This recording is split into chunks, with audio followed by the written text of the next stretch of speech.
Hello, everybody, and welcome to the Political Vigilante YouTube show and podcast, now available in iTunes. Please check it out. So this article was sent to me by Patreon backer Joshua Blanco. One of the things you get, the $5 level. I believe this tier is all filled up, so there's the other $5 tier of getting bonus audio. But I appreciate everybody that supports the Patreon. One of the things you get to do is suggest a topic or an article for us to discuss. Basically, Joshua wanted to talk about, I've talked about pension problems, specifically Chicago, but he has brought up the huge pension issue in Pennsylvania. And they've, for years, they've had multiple attempts to make changes on the backs of the workers while the state has been the one borrowing from and not paying historically. Here's a quick press release that Joshua sent. Every dime going to Wall Street managers is not going into the pension funds that desperately need it and adds additional stress to Pennsylvania's budget situation. The person that gave the press release said, noting that SERS investments returned 6.5% in 2016, which is below its expected return of 7.25% and significantly lower than the national median of 12.4%. So it goes into some more detail. And what this goes into, it's what we've talked about before, which is they are gambling with people's retirement money, basically. And it is creating a pension crisis. And I've talked about it, and it's all over the place in Pennsylvania. It is now obviously no different.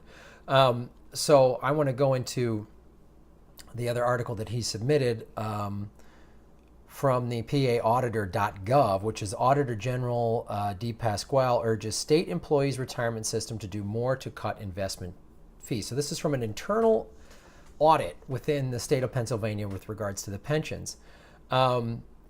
He says the Wall Street fees are too high, competitive bidding, critical, pension forfeiture act is too lenient. So Auditor General Eugene Pasquale today said his performance audit of the state employees retirement system, SERS, which is what we were just referring to, found more room to cut fees to Wall Street investors while working on legislative reform and operational improvements needed to help ensure that the system can meet its obligations to retirees and protect Pennsylvania taxpayer interests. Man, I would be nervous if I had a state or municipal pension. The 119-page audit report, which covers January 1, 2013 to March 31st, 2017, includes 18 findings on 6 issues and makes 36 recommendations, 22 directed at SERS, 13 directed at the General Assembly. SERS is moving in the right direction by starting to address many of the issues I've been pushing for in the last 4 years, including reducing investment fees and using more passive investments, D. Pasquale said. However, there is still room for improvement.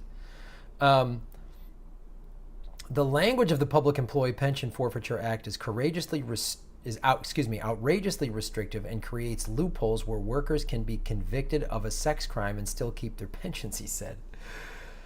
As with many public retirement systems, SERS faces a large unfunded liability. In 2000, SERS was overfunded by 32% and remained over 100% through 2004. Legislative changes in 2001 to increase benefits and to allow underfunding of employer contributions, coupled with economic downturns, reduced the funding level to 58.7%, with a projected unfunded liability of $19 billion this year. Wow. So 17 years ago, it was overfunded by 32%, and now it's at 50. It's under 60%. $19.5 billion. They have a shortfall. This is why this is so significant. And there's a good documentary of the interview basically with Michael Rupert. I don't know if you follow him at all, called Collapse, which I would suggest watching. And he brings up stuff like this. So what's happening is the baby boomers, which was like aptly titled, it's the largest generation that we have. Many of them are going to start to get into retirement. And if their pensions aren't there and there's not affordable health care for them, what are we going to do? We're going to just have 30 million, 40 million senior citizens who just don't have money, can't eat. What are we just going to cast them out on the street? Because we've been gambling with their pensions and we have no good healthcare system? It's really staggering to watch and to see unfold.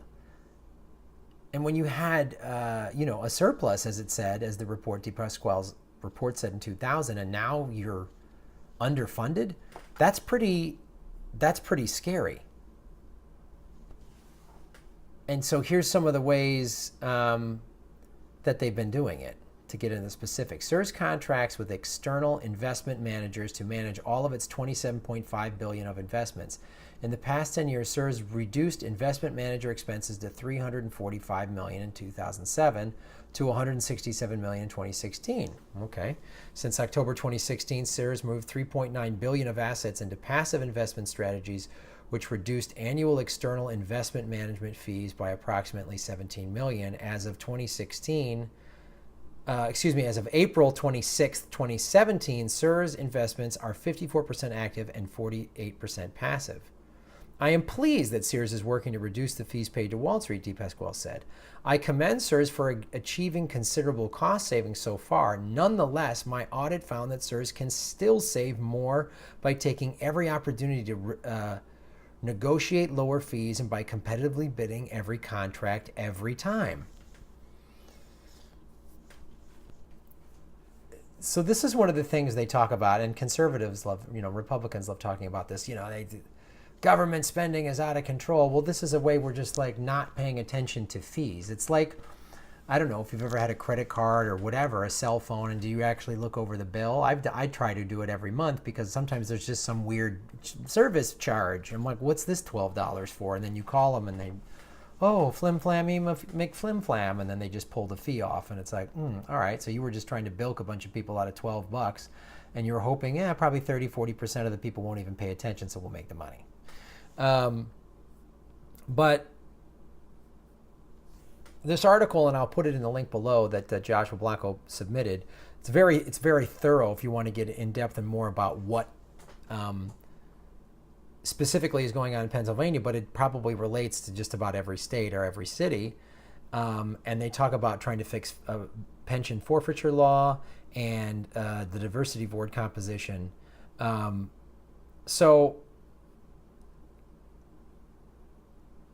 the silver lining in this audit is this, at this last paragraph here. Overall, CSRS management agreed or partially agreed with the audit findings, and its formal response committed to implementing many of the suggested recommendations. CSRS response to the audit report is included in its entirety starting on page 91.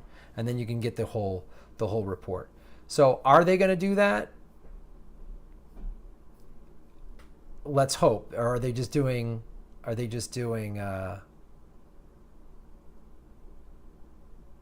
paying it lip service?